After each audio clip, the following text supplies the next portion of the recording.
Me llamo Isabella Vitlo, y esta es la historia del día en que pensé que mi vida por fin comenzaría de manera tranquila y sencilla, justo como siempre lo había soñado. Era la mañana de mi boda, en Portland, Maine, una ciudad que olía a sal marina y a café. La casa que había rentado era pequeña, pintada de un azul suave que me recordaba a los cielos tranquilos después de la lluvia. La elegí porque se sentía honesta, porque no intentaba impresionar a nadie. El piso de madera crujía cuando caminaba descalza, y las ventanas temblaban cuando el viento del mar soplaba fuerte. Mi vestido colgaba del gancho de la puerta del closet, marfil y sencillo, sin encaje ni cuentas, solo tela limpia y firme, como yo quería sentirme por dentro. Desperté temprano, antes de que saliera el sol, e hice una olla de café. El aire se sentía expectante, como si hasta las paredes contuvieran la respiración. Me senté en la pequeña mesa de la cocina, mirando el vapor que se enroscaba sobre la taza, pensando que este debía ser un buen día, un nuevo comienzo. Había hecho todo por mi cuenta. Cada detalle lo pagué con el dinero que gané trabajando noches enteras en una agencia de marketing en Providence, Rhode Island.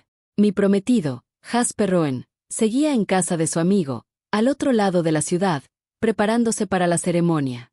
Planeábamos vernos al mediodía. Recuerdo que pensé, esto es todo, Isabella.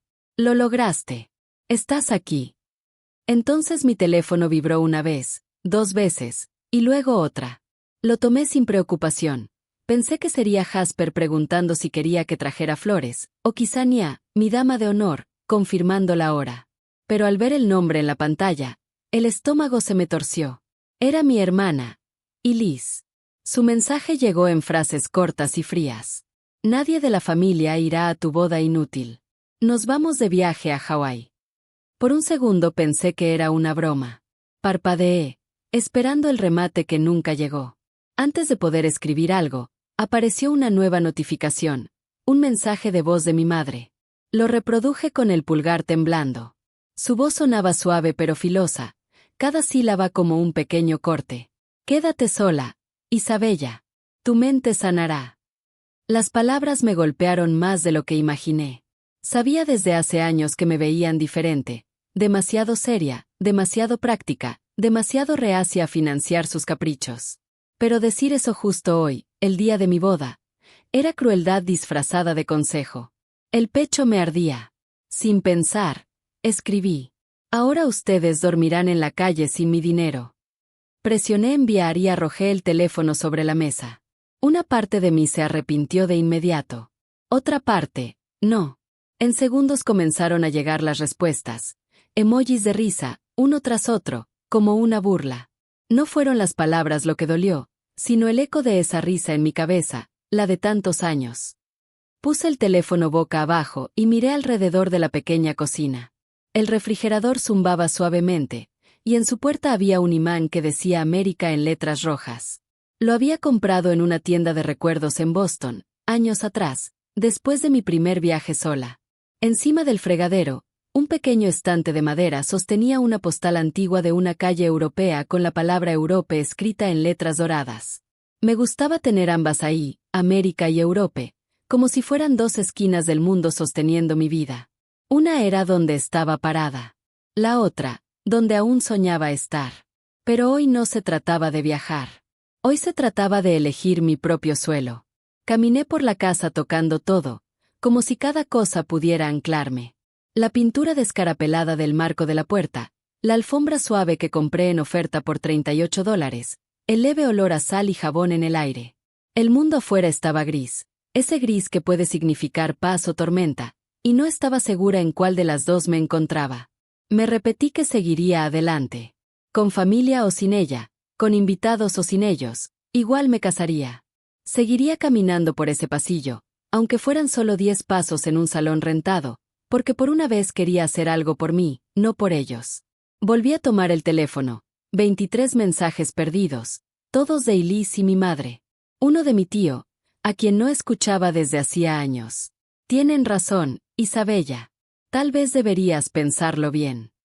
Apagué el teléfono por completo. El silencio que siguió fue pesado pero limpio, como si el mundo hubiera dejado de gritar. Pasé la siguiente hora en movimientos tranquilos. Planché mi vestido otra vez, aunque ya estaba perfecto, recalenté el café, aunque casi no lo bebí. Las paredes viejas de madera transmitían cada sonido, y hasta el tic-tac del reloj se sentía como un latido. Me dije a mí misma que así sonaba la libertad. Entonces, alguien tocó la puerta. Era Nia, alegre y firme como siempre, sosteniendo una bolsa de papel de la panadería de la esquina. Traje croissants, dijo, entrando sin esperar respuesta. Tienes que comer algo antes de desmayarte en tu propia boda. Era de esas personas que volvían manejable el caos. No le conté lo de los mensajes. Aún no. Solo sonreí y mordí el pan caliente, dejando que la mantequilla y el azúcar llenaran el hueco donde antes estaba mi enojo. Ella notó mi silencio de todos modos. ¿Estás bien?, preguntó. Asentí. Solo nerviosa, mentí. Sonrió suavemente y me apretó la mano. Los nervios significan que te importa. Cuando subió a revisar el velo, me miré al espejo junto a la puerta. Mi reflejo se veía más viejo de lo que me sentía, ojos cansados, pero firmes. Entonces entendí que no estaba triste porque ellos no fueran a venir, sino porque todavía los había esperado. A pesar de todo, una parte de mí había tenido esperanza. Esa esperanza era el último hilo que me unía a ellos. Y quizá hoy era el día en que debía dejarlo romperse.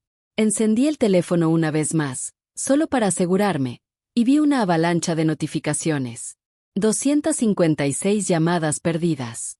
Era absurdo. Mi madre, mi hermana, números desconocidos. Habían llenado la pantalla con intentos de jalarme de nuevo a su órbita. Pero no contesté. No lo haría. No hoy. Guardé el teléfono en el cajón de la cocina, lo cerré y susurré al aire tranquilo.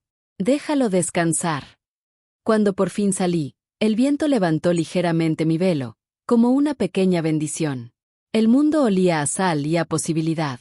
Mi vida, mi verdadera vida, me estaba esperando. No sabía qué vendría después, pero por primera vez, eso no me daba miedo. La risa, los mensajes, las 256 llamadas perdidas. Todo eso había quedado atrás, atrapado dentro de un teléfono en silencio. Frente a mí estaba un futuro que construiría con mis propias manos, un día tranquilo a la vez. Y mientras caminaba por el corto sendero hacia el coche que me esperaba, sentí algo que no había sentido en años.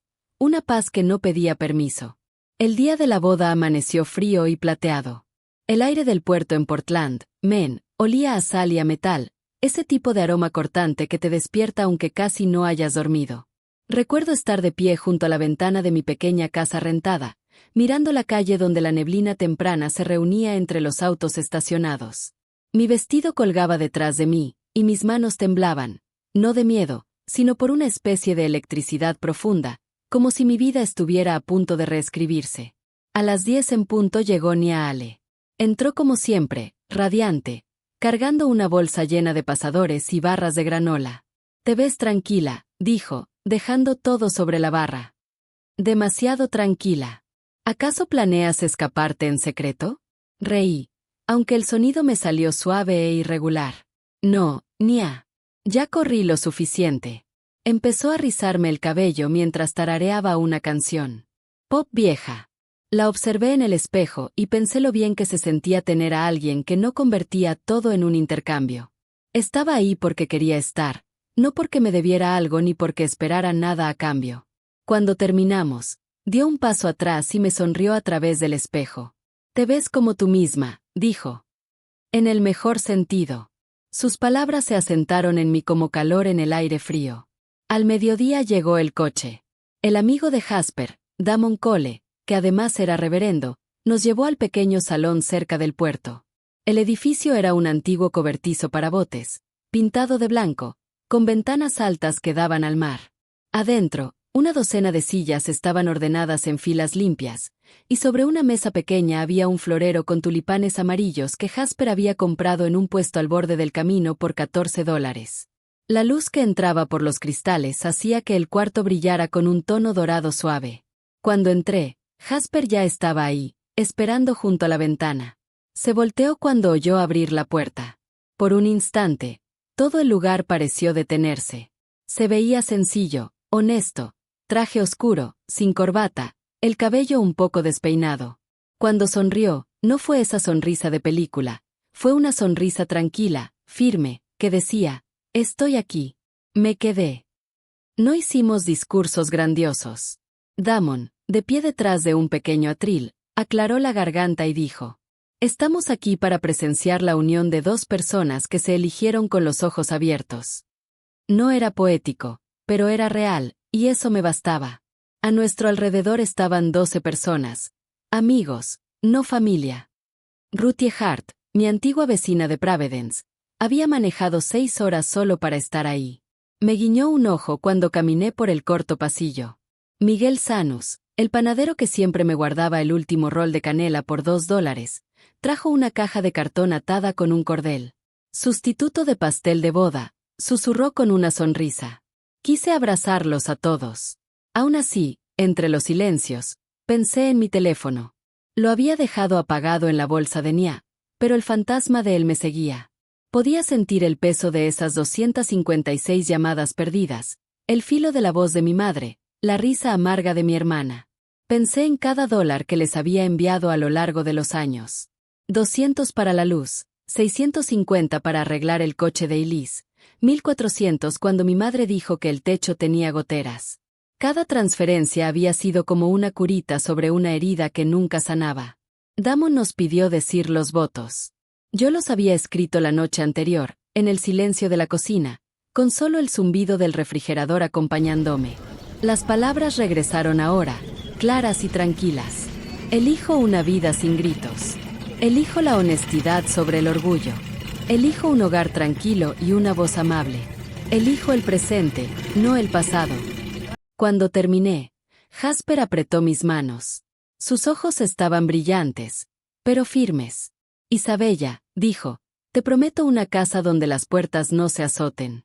Te prometo escucharte, incluso cuando esté cansado. Te prometo que nunca usaremos el silencio como castigo. Te elijo porque haces que el silencio se sienta lleno. Nia se sorbió la nariz. Ruthie aplaudió una vez, olvidando la solemnidad del momento, y todos reímos.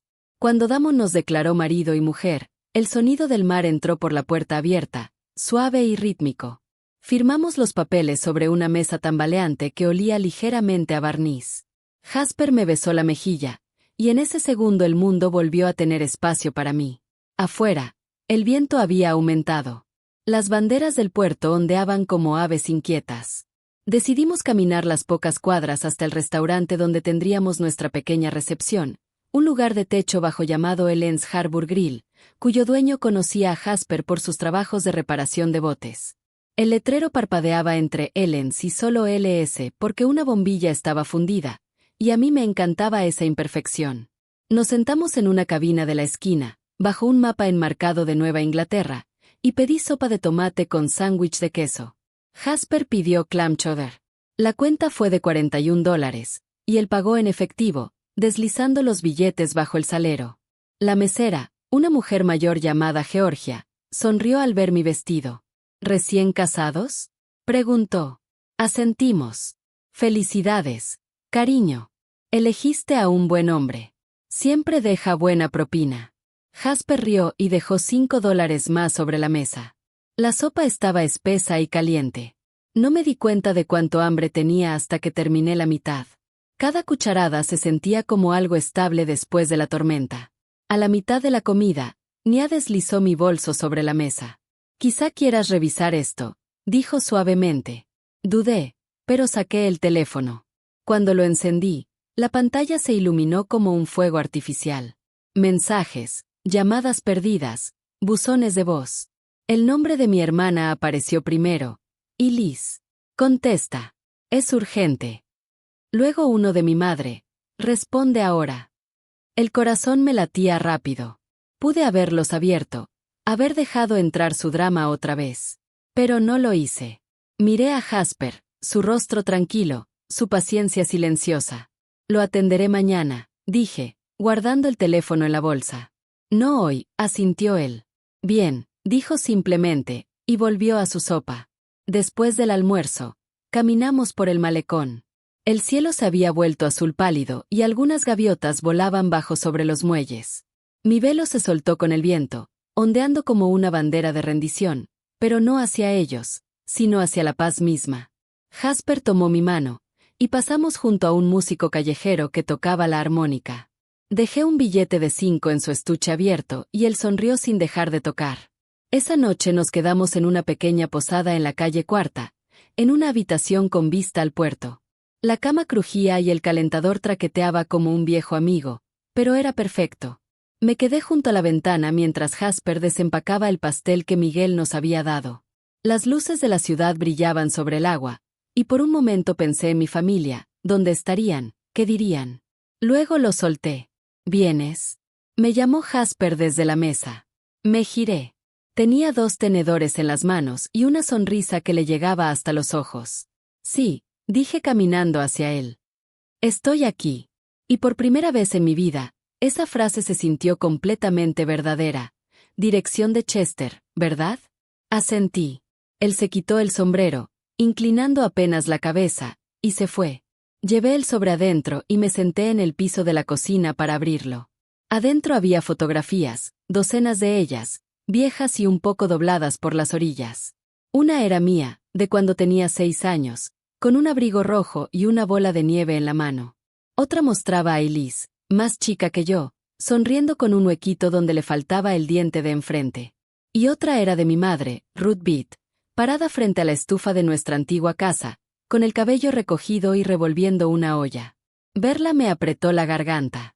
En el reverso de una foto, con la letra inclinada y conocida de Elise, estaban escritas las palabras: «Seguimos siendo tu familia».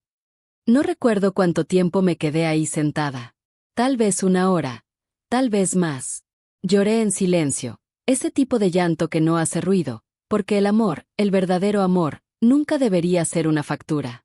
No debería tener fechas límite ni cantidades. Me di cuenta de que había pasado la mayor parte de mi vida adulta tratando de comprar paz, cuando la paz era algo que se construía, no algo que se compraba. Cuando las lágrimas por fin se detuvieron, me levanté y saqué una libreta del cajón.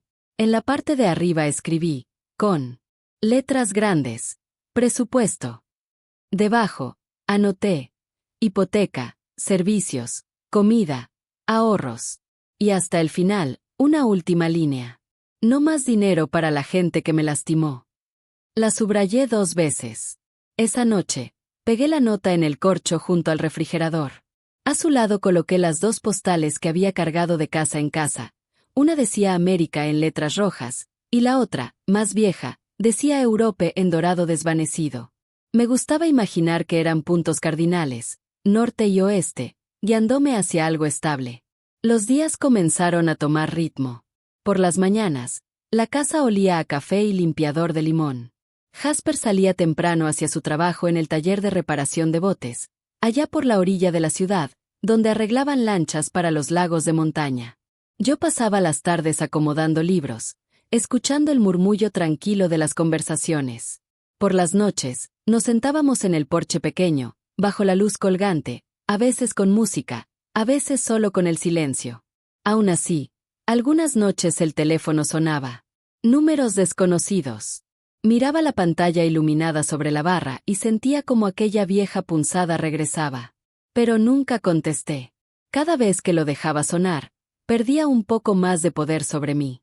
Un sábado salí a caminar por el vecindario. Niños en bicicletas, el olor a carne asada a lo lejos. Cuando regresé, la puerta amarilla reflejaba el sol de una forma tan perfecta que parecía viva, respirando. Toqué la madera tibia bajo mi mano y pensé, esto ya es mío. Esa noche preparé té y escribí en mi diario. Tal vez sanar no se trata de olvidar a la gente. Tal vez se trata de recordarme a mí misma. Jasper me encontró sentada en el tapete, con las piernas cruzadas. Estás muy callada, dijo. Estoy en paz, respondí. Y por primera vez en años, ambas cosas significaban lo mismo. La primavera llegó suave a Denver, derritiendo la nieve sobre las banquetas en pequeños riachuelos que susurraban al correr.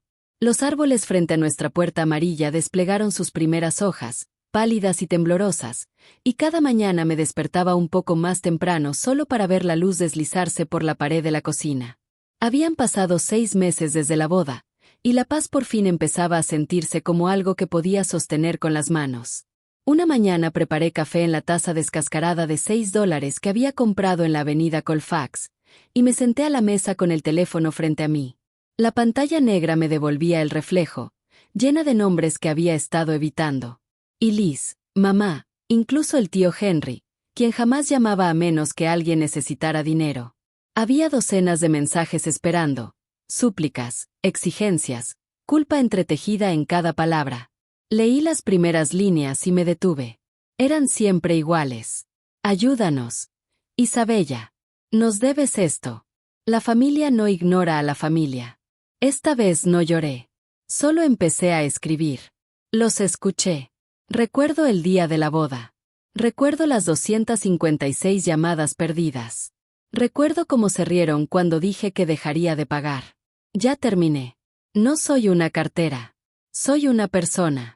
Por favor, no me llamen de nuevo. Presioné enviar. El silencio que siguió fue pesado y sagrado. Luego bloqueé todos los números, uno por uno. Cada bloqueo fue un pequeño acto de libertad.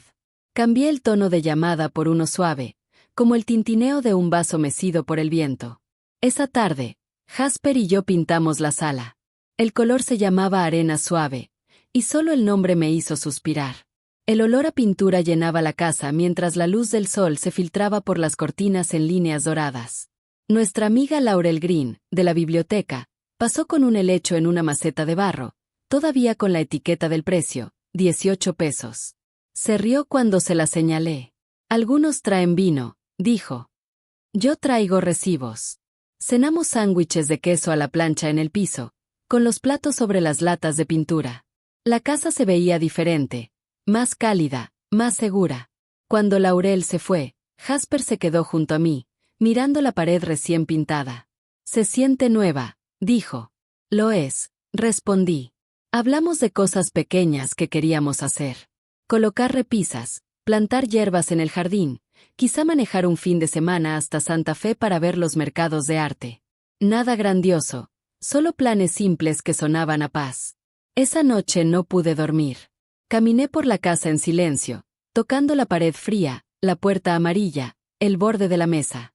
Pensé en mi familia, no con enojo, sino con una especie de lástima. Ellos habían construido su mundo en torno a quitar, y ahora que yo había dejado de dar, ya no tenían en qué sostenerse. Susurré un deseo silencioso para ellos, que algún día aprendieran lo que significaba tener suficiente. Luego regresé a la cama. En las semanas siguientes, el silencio permaneció. Sin llamadas. Sin mensajes nuevos. La ausencia de su ruido se volvió mi propia comodidad. Empecé a escribir de nuevo, pequeñas cartas que nunca envié. Una para mi madre, diciéndole que era feliz, incluso sin su bendición. Otra para Elise, explicándole que el amor sin límites no es amor, es rendición. Las doblé y las guardé en el cajón junto a mi diario. La vida empezó a florecer en cosas pequeñas. Aprendí a hornear pan, mal al principio, luego lo suficiente para que la cocina oliera dulce los domingos por la mañana. Los sábados, Jasper y yo íbamos al mercado local y comprábamos miel de una mujer llamada Darla, que siempre nos daba una cucharadita extra solo porque le gustaban los hoyuelos de Jasper. Las tardes eran tranquilas. Nos sentábamos en el porche, compartiendo té, viendo cómo la calle se desvanecía entre el atardecer. A veces no hablábamos en absoluto, y el silencio sonaba a música. Para el verano, me di cuenta de que llevaba semanas sin pensar en mi familia. La herida se había vuelto cicatriz, visible, pero ya no dolía. Cuando Jasper sugirió colgar un pequeño letrero sobre la puerta, le dije que sí. Encontramos uno en una feria de artesanías. David Losest. 2025. Costó 22 pesos, pintado a mano en letras verde claro. Cuando lo clavó, el sol brilló sobre los bordes y pensé, este es mi nuevo comienzo. Esa noche escribí una última línea en mi diario antes de apagar la luz. Me casé con un buen hombre. Cumplí mis votos. Conservé mi dinero. Conservé mi paz. Afuera, los grillos cantaban, y la casa se acomodaba en su ritmo constante. La puerta amarilla brillaba débilmente bajo la luz del porche, una promesa silenciosa. El mundo allá afuera seguía girando, ruidoso, complicado, inquieto. Pero adentro, todo estaba quieto. Y entendí que la quietud no era soledad. Era seguridad. Era fuerza. Era el sonido suave de una mujer que por fin había cerrado la puerta para siempre.